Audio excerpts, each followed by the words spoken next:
အားလုံးပဲမင်္ဂလာပါဒီချက်သေးပါဒီနေ့ဒီချက်ပြောမဲ့ဒီချက်တင်ပြပေးမယ်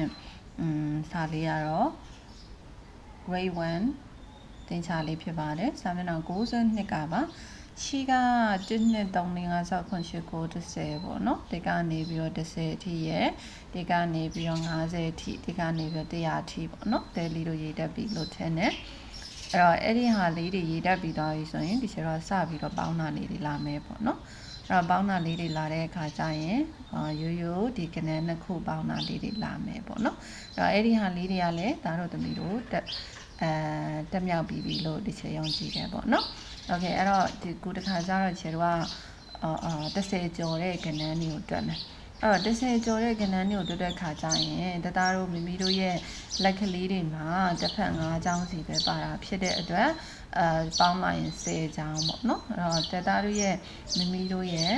လက်ကလေးတွေမှာ10ချောင်းပဲရှိတယ်အဲ့တော့ဒီချက်တို့က30ကျော်တဲ့ကဏ္ဍတွေကိုဘယ်လိုတွက်မလဲပေါ့နော်အဲ့တော့30ကျော်တဲ့ကဏ္ဍနေဆိုရင်ဒီချက်တော့30နဲ့တခြားနဲ့အဲ့လိုမျိုးခွဲပြီးတော့ဒီချက်တို့တွက်မယ်ပေါ့နော်အဲ့တော့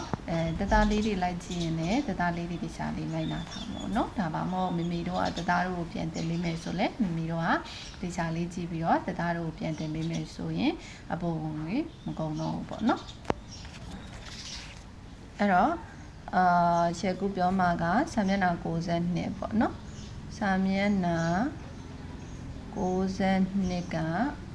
နံပါတ်3ပေါ့နော်နံပါတ်3ကာကြီး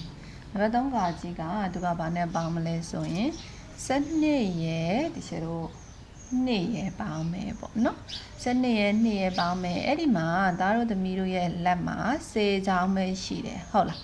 အဲ့တော့10ချောင်းပဲရှိတာဖြစ်တဲ့အတွက်ဒီချက်တို့က30ကျော်သားတဲ့ဒီလိုမျိုးကိန်းနေဆိုရင်ဘယ်လိုတွက်မလဲပေါ့နော်ဒါကတော့စနစ်သစ်ဖြစ်တဲ့အတွက်စနစ်သစ်ပုံစံတိုင်းနဲ့တင်ပေးတာပေါ့နော်စနစ်ဟောင်းပုံစံဆိုရင်တော့ဒီချက်တော့စနစ်နဲ့2နဲ့ပေါင်းမယ်ဆိုရင်စနစ်ပြီးတော့73 14ဆိုပြီးလက်ကလေးထောင်ပြီးတော့မှ14ဆိုပြီးတန်းရေးလိုက်တယ်ပေါ့နော်စနစ်သစ်မှာတော့ဒီချက်တို့နည်းနည်းသင်္ကေပိုင်းလေးတွေပါတာပေါ့နော်စဉ်းစားရတဲ့အပိုင်းတွေသင်္ကေပိုင်းလေးတွေပါတာဖြစ်တဲ့အတွက်နည်းနည်းလေးပေါ့နော်စဉ်းစားမယ်ပေါ့လားအဲ့တော့12ဆိုရင်ဒီချေတို့ခွဲမယ်ဗာနဲ့ခွဲမလဲဆိုရင်ဒီချေတို့ရဲ့လက်မှာတသားတို့ရဲ့မိမိတို့ရဲ့လက်မှာ10ချောင်းပါတယ်အဲဆိုတော့10နောက်မှာ2ခုပုံနေတော့12ပေါ့ဟုတ်လားအဲဆိုရင်ဒီချေတို့10ရဲ့2ရဲ့အဲ့တော့12ရဖို့ဆိုရင်10ရဲ့2ရဲ့ဟုတ်ပြီနော်အဲ့တော့အဲ့ဒီမှာဒီချေတို့က10လေးကိုခဏထားမယ်ဟုတ်ပြီနော်အဲ့တော့2နဲ့ပေါင်းတော့4နဲ့10နဲ့ပေါင်းတော့14ပေါ့တော်လိုက်တာဟုတ်ပြီနောက်ခါခွေလေးက15ရဲ့4ရဲ့ပေါင်းမယ်โอเคအဲ့ဒါဆိုရင်ဒီချေတို့ရဲ့လက်မှာတသားတို့မိမိတို့ရဲ့လက်မှာဘယ်နှချောင်းရှိလဲ10ချောင်းโอเคအဲ့ဆိုရင်10ရေးလိုက်ပြီးအဲ့တော့15ဖြစ်ဖို့ဆိုရင်10နဲ့5နဲ့ပေါ့โอเคအဲ့ဒါဆိုရင်10ရထားမယ်5နဲ့4နဲ့ပေါင်းမယ်5နဲ့4နဲ့ပေါင်းတော့9နဲ့10နဲ့ဆိုတော့19ပေါ့တော်လိုက်တာကွယ်โอเคခန်းငယ်လေးက14နဲ့3နဲ့ပေါင်းမယ်โอเคအဲ့ဒါဆိုရင်ဒီချေတို့ရဲ့လက်မှာ10ချောင်းပဲရှိတယ်14ချောင်းမရှိဘူးကွယ်အဲ့တော့10ချောင်းပဲရှိတဲ့အတွက်14ရေးမယ်အဲ့တော့14ဖြစ်ဖို့ဆိုရင်နောက်ထပ်4ချောင်းလိုတာပေါ့အဲ့တော့14ရဖို့ဆိုရင်10နဲ့4နဲ့ခွဲလိုက်ပြီโอเคအဲ့ဆိုရင်ဒီချေတို့ကဒီကနန်းပေါ့နော်နောက်က4နဲ့ဒီမှာပေါင်းရမယ်3 4နဲ့ပေါင်းပါမယ်4နဲ့3နဲ့ပေါင်းတော့9နဲ့10နဲ့ပေါင်းတော့19ဟုတ်လားโอเคအဲ့ဒါပြီးတော့ရင်ဂါကြီးပေါ့ဂါကြီးက9အပေါင်း